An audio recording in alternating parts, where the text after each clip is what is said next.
नमस्कार दोस्तों, क्राइम तक में आप सबका स्वागत है। मैं हूं सुप्रतिम बैनर्जी। रोज की तरह आज भी मैं आपको एक सनसनीखेज अपराध की घटना के बारे में बताने वाला हूं, मगर इससे पहले एक ऐसी छोटी सी खबर आपको बताऊंगा जो साइज में तो बेशक छोटी हो, लेकिन उस खबर के बड़े गहरे मायने हैं। क्या आपने कभी सुना है कि कोई इंसान जीते जी अपना श्राद्ध कर ले? यानी हिंदुओं में जो परंपरा है कि मृत्यु के बाद जो है एक भोज दिया जाता है, और वो भोज जो है परिवार के लोगों की तरफ से दिया जाता है ताकि जो दिवंगत आत्मा है उसको शांति मिले। लेकिन अगर कोई इंसान जीते जी अपने ही लिए मृत्यु भोज लोगों को ऑफर करे दे, तो फिर ये कैसी अजीब बात होगी और ऐसा कोई इंसान क्यों करेगा। लेकिन अभी जो ये छोटी सी जानकारी या खबर जो भी आप कहें मैं आपको बताने वाला हूँ वो कुछ ऐसी ही है। ये मामला ओडिशा का है। ओडिशा के गजपति ज़िले के नुआगड़ा ब्लॉक के सोरी गांव में एक बुजुर्ग दंपति ने कुछ ऐसा ही किया। असल में ये बुजुर्ग दंपति बिल्कुल अकेले पड़ गए थे और इनके बच्चे जो है अपनी अपनी ज़िंदगी में इतने मसरूफ़ हुए, इतने मशगूल हुए कि उन्हें बुज़ुर्ग माँ बाप की बिल्कुल फ़िक्र नहीं रही, चिंता नहीं रही, और मुफलिसी में, गरीबी में ये बुज़ुर्ग दंपति जो है वो ज़िंदगी काटने के लिए मजबूर हो गई। हालांकि ऐसा नहीं कहूँगा कि बहुत ज़्यादा गरीब थे इनके पास पैसे, लेकिन एक लिमिटेड सोर्स ऑफ इनकम अगर किसी का हो तो उम्र के आखिरी पड़ाव तक आते आते वो पैसा भी कम पड़ने लगता है। तो इस दंपति के साथ कुछ ऐसा ही था। बुजुर्ग इंसान का नाम है लक्ष्मण भुइयाँ और उनकी पत्नी, उनका नाम है जेंगी भुइयाँ। तो लक्ष्मण और जेंगी ने ये तय किया कि चूंकि उनके बच्चे उनके साथ नहीं रहते हैं, वो अकेले रहते हैं और पता नहीं कब उनकी जान चली जाए, मरने के बाद उनका अंतिम संस्कार कौन करेगा, इस तरह की बहुत सारी चिंताएं उनके मन में थी। तो उन्होंने कुछ तैयारी की। उन्होंने तैयारी ये की कि सबसे पहले उन्होंने गांव में अपनी ही ज़मीन पर अपने नाम से एक समाधि जो है वो बनवा ली, और समाधि बनवाकर उन्होंने अपने गांव के ही लोगों से ये निवेदन किया कि उनके मृत्यु के उपरांत, मृत्यु के बाद इस समाधि में उनके जो मोर्टल रिमेन्स है उसको दफना दिया जाए। और इससे पहले, ये निवेदन करने से पहले, उन्होंने अपने गांव के लोगों से कहा कि बहुत जल्द ही वो एक मृत्यु भोज का आयोजन भी करने वाले हैं जिसमें गांव के सारे लोगों को आना होगा। ये सारी बातें गांव वालों के लिए बड़ी अजीब थी और मतलब ऐसा उन्होंने इससे पहले कभी देखा नहीं था और उन्होंने सोचा भी नहीं था कि कोई इंसान ऐसा कर सकता है। लेकिन बुजुर्ग दंपति अपनी ज़िद पर अड़े रहे और आखिरकार उन्होंने न सिर्फ तकरीबन 1 लाख रुपए खर्च कर अपनी समाधि का निर्माण करवाया, बल्कि गांव वालों को बुलाकर एक शानदार दावत भी दी, मृत्यु भोज भी दिया। गांव वालों ने मृत्यु भोज का लुत्फ उठाया और अपने अपने घरों को चले गए।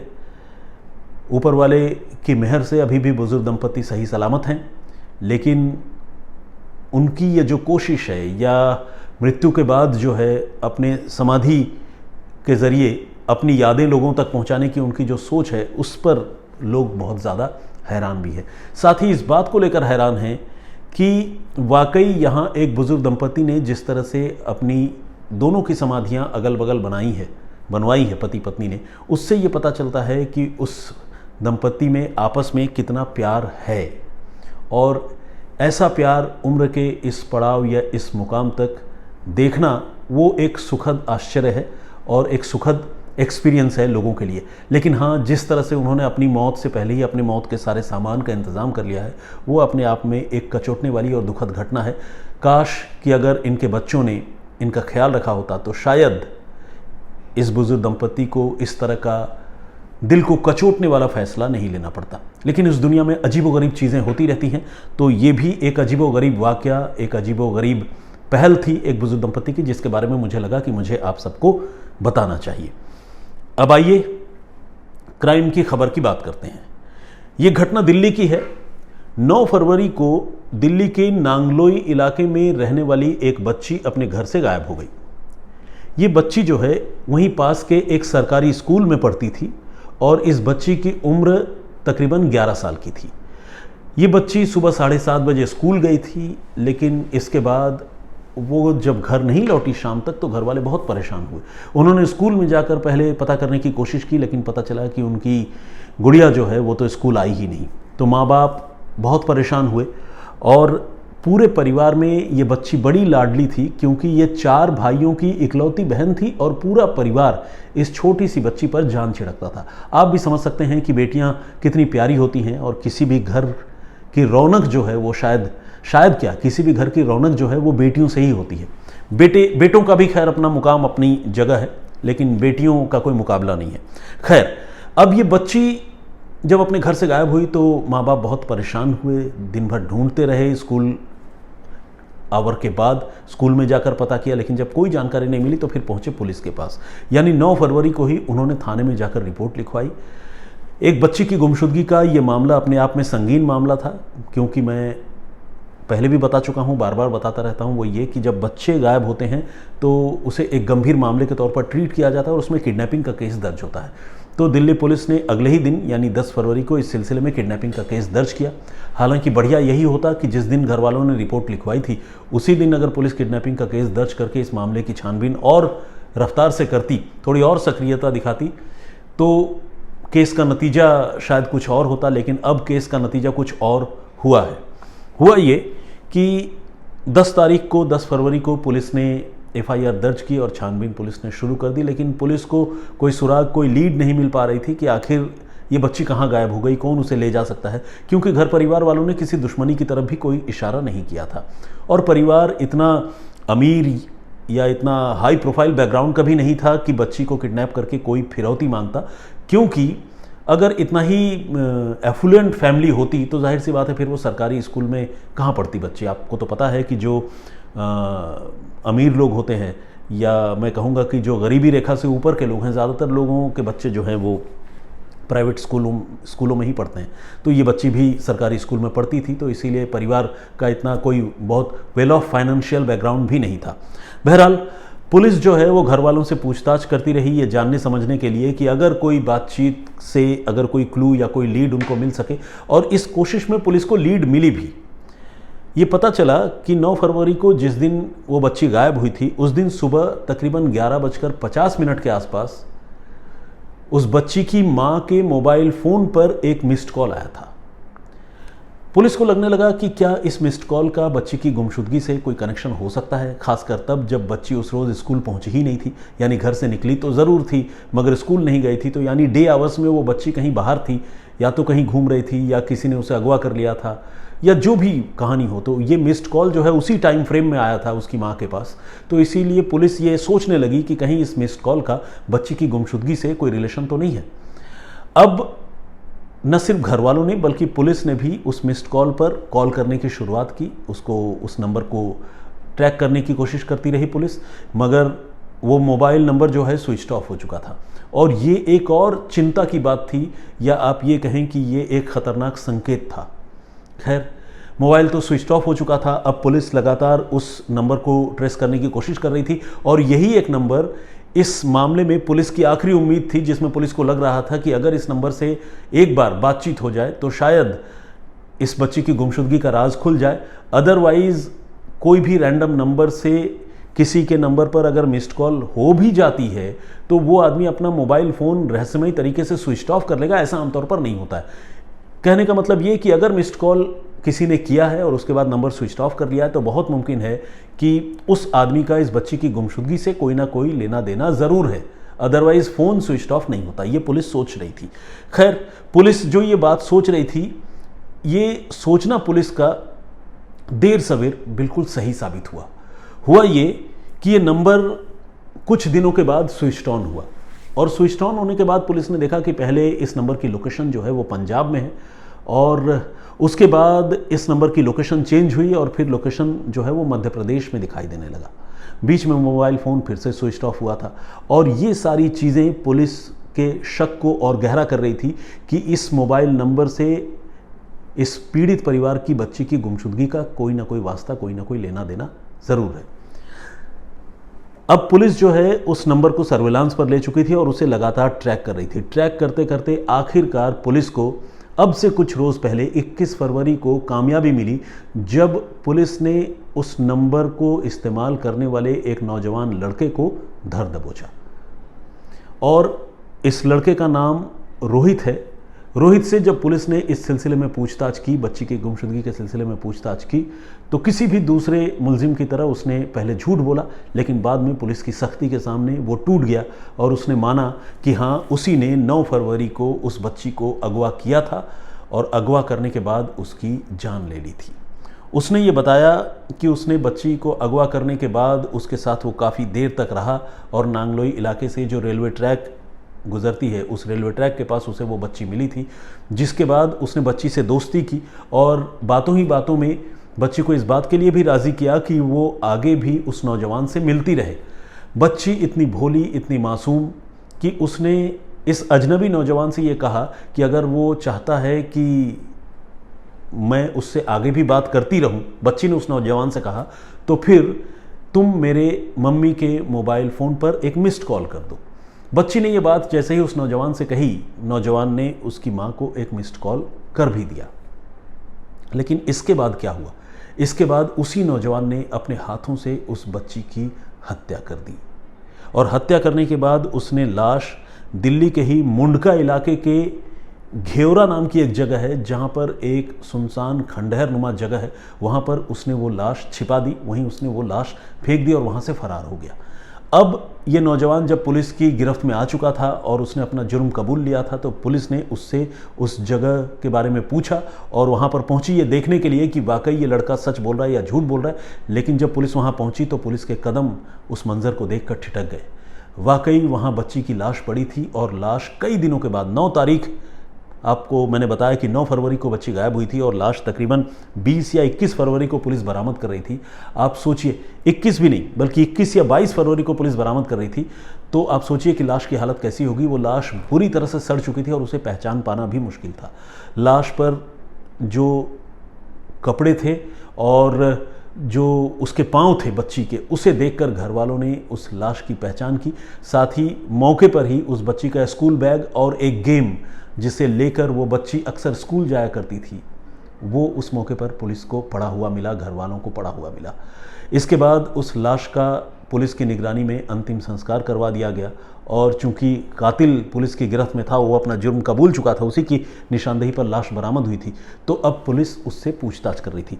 मगर आपको जानकर हैरानी होगी कि अब इतने दिनों का वक्त गुजर चुका है, कातिल ने बच्ची की जान लेने की बात कबूल कर ली है, पुलिस ने उसका पीछा करके उसे गिरफ्तार कर लिया है, लाश बरामद हो गई है, लेकिन पुलिस को अब तक ये नहीं पता चल पाया है कि इस लड़के ने 11 साल की इस छोटी सी बच्ची की हत्या क्यों की।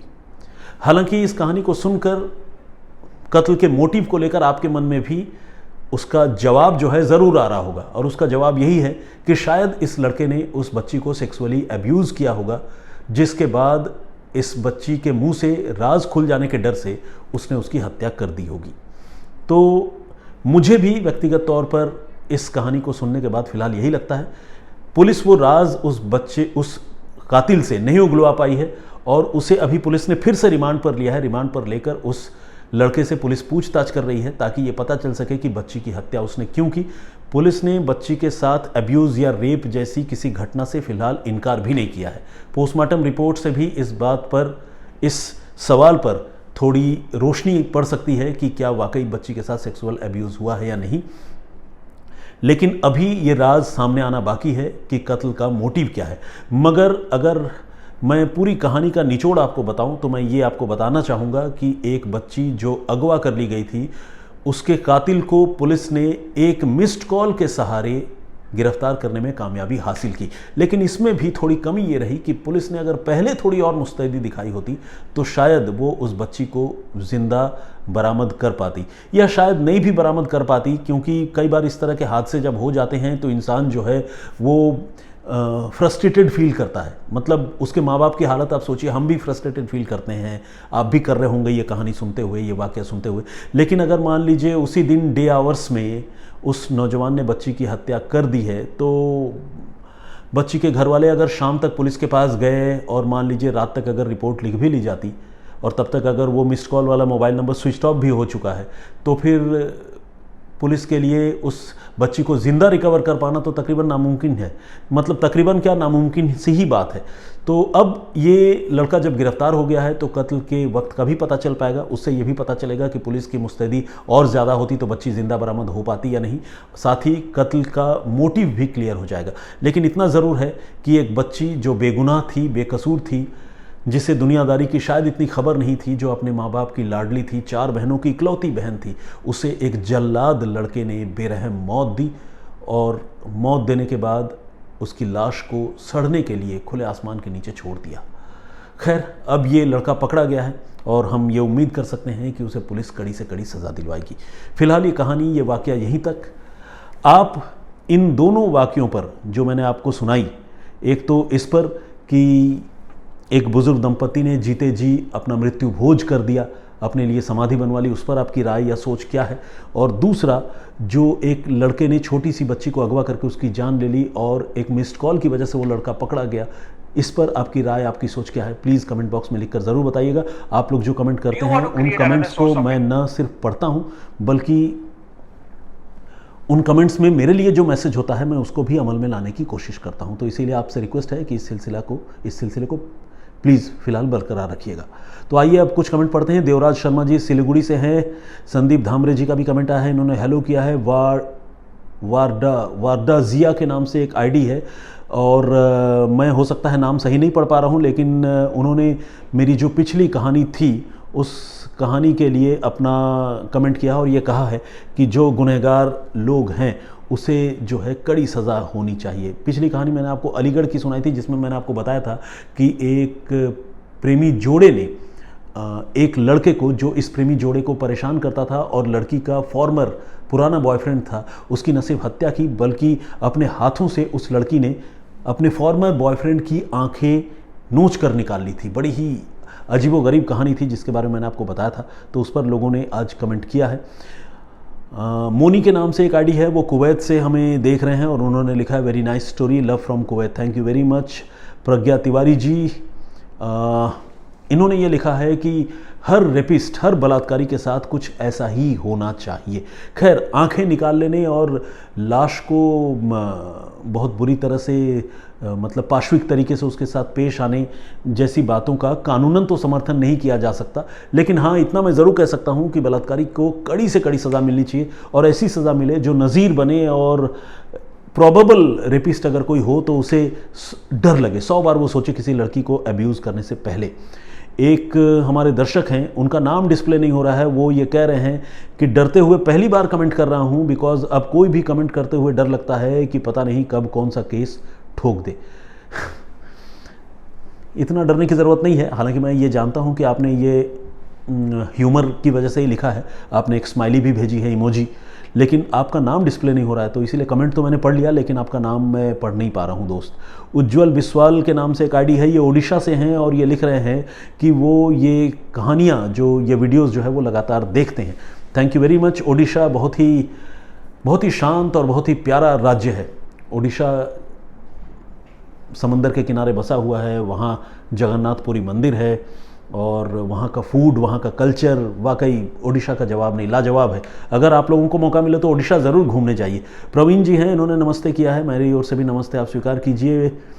बेबे ब्यूटीफ्लाई के नाम से एक आईडी है, इन्होंने लिखा है कि जिस तरह से आंखें निकाल ली गई हाथ डालकर, उससे उनको एक पुराने फिल्म का डायलॉग याद आ गया जिसमें क्राइम मास्टर गोगो ने यह कहा था कि आंखें निकालकर गोटियां खेलता हूं।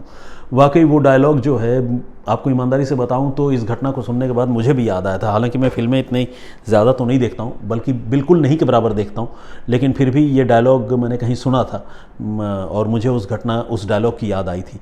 और एक कमेंट आदित्य मिश्रा ने भी किया है, उन्होंने कहा है कि एक तरफा प्यार ने उस आशिक की जान ले ली और लड़की को अपने आशिक से बेहतर की तलाश रहती है।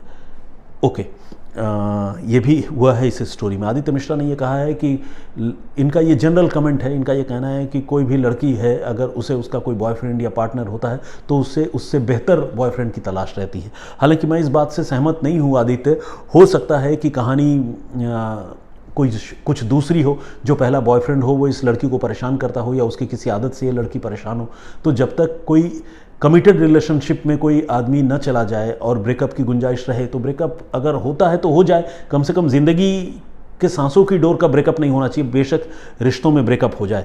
ये मेरा पॉइंट ऑफ व्यू है। बलराम के नाम से एक आईडी है, ये नेपाल से हैं और ये कह रहे हैं कि वो नेपाल से कमेंट कर रहे हैं और मेरी स्टोरी सुनते हैं। बहुत स्वागत आपका।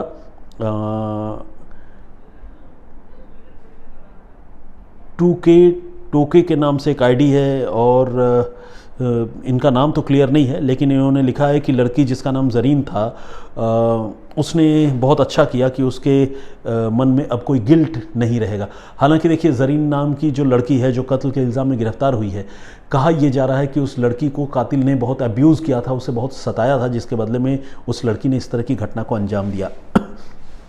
कानूनन हम इस एक्ट को जस्टिफाई नहीं कर सकते, लेकिन ये भी सच है कि जिसके साथ ज़्यादती होती है, जिसके ऊपर गुजरती है, उसे समझ में आता है कि वो तकलीफ़ क्या होती है। और कई बार इंसान भावनाओं में बहकर जो है कानून हाथ में ले लेता है, ऐसा नहीं करना चाहिए। प्रकाश पुरोहित जी ने कमेंट किया और उन्होंने लिखा है कि शम्स सर और मेरी कहानी वो रेगुलर सुनते हैं, अपने आप को उन्होंने बिग फ़ैन बताया है। मैं बहुत शुक्रगुजार हूँ आपका और बहुत ही हम्बल्ड फील करता हूँ। Thank you very much. Mohit Soni ji का भी कमेंट आया है, स्वागत आपका। संजीत प्रसाद जी, विनोद बिस्टा जी ने भी कमेंट किया है और रितिका जी ने यह कहा है कि दुष्ट व्यक्ति की मित्रता और संगत में टेढ़े कांटे की तरह होती है, जो निकालने पर भी तकलीफ और घाव छोड़ देती है, इसलिए रिश्ते बहुत सोच समझ कर बनाए। बिल्कुल आपने मार्के की बात लिखी है। किसी भी इंसान से किसी कमिटेड रिलेशनशिप में जाने से पहले थोड़ा सा वक्त उस रिलेशनशिप को, खुद को और सामने वाले को भी देना चाहिए। जयश्री दवे ने भी कमेंट किया है। परूप श्रेष्ठा जी रेगुलर कमेंट करते हैं। अली के नाम से एक आईडी है, उन्होंने भी अपनी राय रखी है। उदय शंकर जी हैं। मुर्मू उमेश भुइयाँ, नहीं, मिस्टर उमेश भुइयाँ, ये झारखंड से हैं, इन्होंने नमस्कार किया है और अप्रिशिएट किया है। Thank you very much Umesh Bhuiyan ji. Pranab Mathur ji ने भी कमेंट किया है। प्रणब माथुर जी, बहुत बहुत स्वागत है आपका। और साजिद मिर्ज़ा जी रेगुलर कमेंट करते हैं, आपका भी बहुत बहुत स्वागत है। तो फिलहाल इतना ही। मैं फिर हाजिर होऊंगा किसी और कहानी, किसी और वाक़ये के साथ। तब तक अपना बहुत ख्याल रखिएगा, सुरक्षित रहिएगा। जय हिंद, जय भारत।